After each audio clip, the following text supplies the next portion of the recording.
के बारे में तो हम सब ने सुन रखा है, अरे जेम्स बॉन्ड नहीं, मैं बात कर रही हूँ गवर्नमेंट बॉन्ड्स की। लेकिन गवर्नमेंट बॉन्ड्स भी जेम्स बॉन्ड से कुछ कम नहीं। बॉन्ड में एफडी से ज्यादा रिटर्न मिलता है, यह हम में से काफी लोग जानते हैं। लेकिन आज भी हम बॉन्ड्स में इन्वेस्ट करने से, निवेश करने से डरते हैं, क्योंकि हमें नहीं पता कि बॉन्ड कितना सेफ एंड सिक्योर है, उसमें कितना रिटर्न मिलता है, वो कितना रिस्की है, और सबसे बड़ी बात, बॉन्ड को कहाँ से और कैसे खरीदा जा सकता है। लेकिन आज मैं आपको बड़े ही आसान वर्ड्स में समझाऊंगी कि क्या है बॉन्ड, और इस वीडियो के बाद आप you will be able to decide whether you want to invest in bond और नॉट। नमस्कार, मैं हूं अंकिता काले और आप देख रहे हैं इन्वेस्ट क्वीन। चलिए देखते समझते हैं क्या है bond. A bond is simply a loan taken by the company और by the government from the public. मान लीजिए कोई कंपनी है ABC, या फिर हो गई हमारी भारत सरकार जिसको पैसे की जरूरत है, तो ऐसे में वो मार्केट में शेयर इशू कर सकती है या फिर वो बैंक से लोन ले सकती है। अब वो शेयर किसी कारणवश वो शेयर इशू नहीं करना चाहती, वो अपने कंपनी का हिस्सा नहीं बांटना चाहती किसी के साथ, और वो बैंक से लोन भी नहीं लेना चाहती क्योंकि वो उसको कॉस्टली लग रहा है, कॉस्टली पड़ रहा है। तो ऐसे में वो क्या करती है कि डायरेक्ट आपसे, मेरे से, यानी जनता से पैसे उधार लेती है, लोन लेती है। इस बेसिक कंसेप्ट को कहते हैं बॉन्ड। तो ऐसे में पब्लिक का और वो कंपनी या सरकार का क्या फायदा हुआ? अगर चलिए देखते हैं। अगर आपने बैंक में एफडी खोली तो वो बैंक आपको for example 6% rate of interest दे रही है।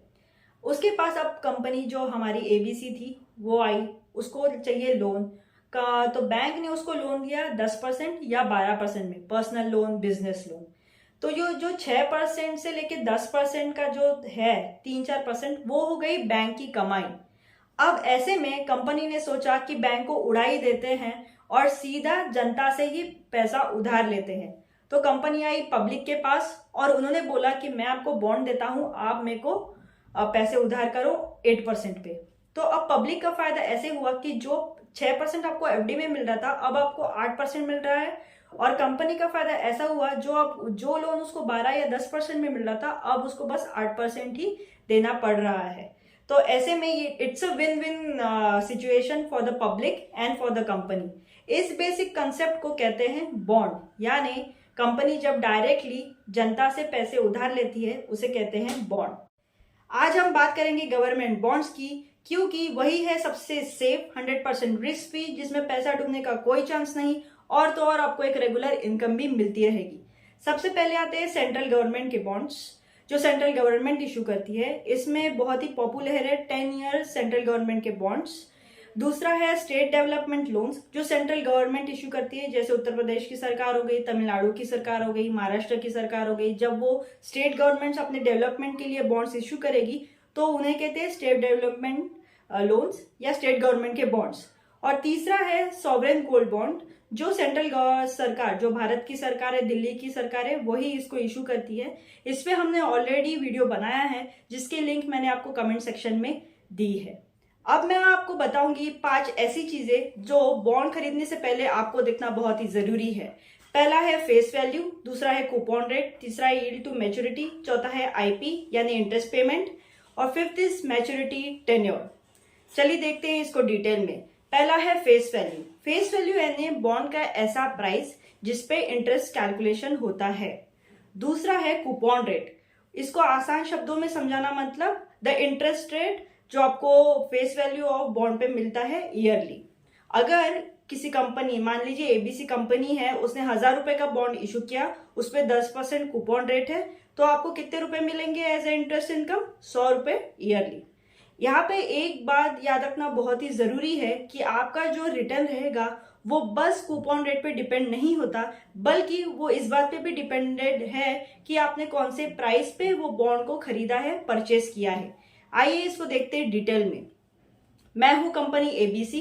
मैंने पिछले साल एक बॉन्ड इशू किया था 1000 रुपए का, 10% कूपन रेट पे 3 साल के लिए, ठीक है। ये साल मैंने वापस एक बॉन्ड इशू किया 1000 रुपए का, 8% कूपन रेट पे 3 साल के लिए। अब कोई कस्टमर जिसने 8% कूपन रेट पे ऑलरेडी वो बॉन्ड आज का खरीद लिया है, अब उसको लग रहा है कि यार मुझे पिछले साल का जो बॉन्ड था जिसपे 10% कूपन रेट था वो वाला चाहिए। यानी अब वो पिछले साल का जो बॉन्ड था जिसपे 10% कूपन रेट था, उसकी डिमांड बढ़ गई है। अब जब वो कस्टमर वो खरीदने जाएगा सेकेंडरी मार्केट पे, तो क्योंकि उसकी डिमांड बढ़ गई है इसलिए वो जो बॉन्ड है उसको अब मिलेगा वो 1100 में या फिर 1200 में, लेकिन उसका कूपन रेट तो हमेशा ही 10% ही रहेगा। यानी इस केस में जो बॉन्ड 1000 रुपए का था 10% कूपन रेट पे मिल रहा था, अब उसको वो 1200 में मिलेगा शायद, लेकिन कूपन रेट जो है वो 10% ही रहेगा। यानी इसमें हुआ उसका घाटा यानी लॉस। इसका उल्टा भी हो सकता है, ऐसे भी हो सकता है कि वो जो बॉन्ड है वो आपको 800 में मिल जाए, तो उसको केस में आपका फायदा होगा। लेकिन ऐसे क्यों होगा, आइए देखते हैं एग्जाम्पल से। मैं कंपनी हूँ एबीसी, मैंने एक बॉन्ड इश्यू किया 1000 रुपए का 10% कूपन रेट के लिए 3 साल के लिए। अब अगले साल मैंने वापस एक बॉन्ड इशू किया 1000 रुपए का 12% कूपन रेट पे 3 साल के लिए। तो जिन्होंने पहला वाला बॉन्ड लिया था अब उनको लग रहा है यार इस पे तो 12% कूपन रेट है, तो हम ये 10% कूपन रेट वाले को बेच देते हैं और नया वाला बॉन्ड खरीद लेते हैं। ठीक है, अब ऐसे में क्योंकि वो बेचा नहीं जा रहा है इसलिए उन्होंने 1000 रुपए से वो दाम घट करके 950 में या 800 में वो बॉन्ड आपको मिलेगा। अब जब कोई कस्टमर वो पुराना बॉन्ड खरीदना चाहेगा तो वो उसको 900 में भी मिल सकता है, 800 में भी मिल सकता है, लेकिन कूपन रेट क्या था 10%। यानी जो बॉन्ड 1000 रुपए का 10% कूपन रेट पे मिल रहा था पिछले साल, अब वो 800 पे 10% कूपन रेट पे मिल जाएगा और इस कंडीशन में आपका जो है प्रॉफिट होगा, आपका रिटर्न ज्यादा होगा। तो ये बात याद रखना बहुत ही जरूरी है कि आपका रिटर्न बस कूपन रेट पे डिपेंड नहीं करता, लेकिन इस बात पे भी डिपेंड करता है कि आपने कौन से प्राइस पे वो बॉन्ड को खरीदा है, परचेस किया है। यानी इसका मतलब ये नहीं कि आप जब भी कोई बॉन्ड खरीदते हैं और उस पर लिखा है 1000 रुपए का बॉन्ड 10% कूपन रेट 3 साल का टेन्योर, यानी इसका मतलब ये नहीं कि आपको उतना ही रिटर्न मिलेगा। आपने कौन से प्राइस पे उसको खरीदा है उस पर भी डिपेंड करेगा। तीसरा है यील्ड टू मैच्योरिटी। अगर एक बॉन्ड को आप मैच्योरिटी तक रखते हैं तो उसका एक्सपेक्टेड रिटर्न क्या होता है, क्या आपको मिलेगा, उसको कहते हैं यील्ड टू मैच्योरिटी। सिंपल शब्दों में अगर आपको याद रखना है, जब भी आप कोई बॉन्ड खरीदना चाहेंगे तो उस पर लिखा रहता है यील्ड, उसके सामने सर्टेन परसेंटेज लिखा रहेगा, तो उतना आपका एक्सपेक्टेड रिटर्न रहेगा। उसके बाद आता है आईपी यानी इंटरेस्ट पे आउट, इंटरेस्ट पेमेंट जो आपको मिलेगा, तो वो हाफ ईयरली है, एनुअली है, वो आपको चेक करना है। चौथा है रिडम्पशन टेन्योर मैच्योरिटी।